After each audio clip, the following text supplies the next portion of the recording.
శ్రీమాత్రే నమః. ఆషాఢ మాసము అంటేనే ప్రకృతి ఆరాధన. మన ధర్మంలో ప్రతిదీ ప్రకృతితో ముడిపడి ఉంటుంది అని. ఆషాఢ మాసంలో అమ్మవారు పుట్టింటికి వస్తుందని భావిస్తారు.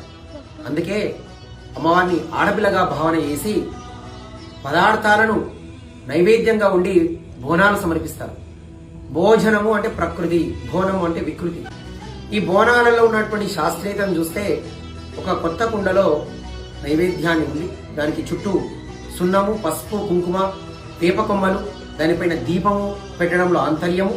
ఆషాఢ మాసము వానాకాలం గనక ఈ మాసంలో కలరా, మలేరియా వంటి వ్యాధులు కాకుండా భక్తి శ్రద్ధలతో పాటు శుభ్రతను కూడా తీసుకొని సున్నము, వేప కొమ్మలు యాంటీబయాటిక్ గా పనిచేస్తాయి. మనకు ఈ ఆషాఢ మాసంలో ప్రతి ఇంటి గడపకు పసుపు రాయడం ఏ క్రిమికీటకాలు కూడా లోపలికి రాకుండా మనల్ని కాపాడుతాయని భావిస్తూ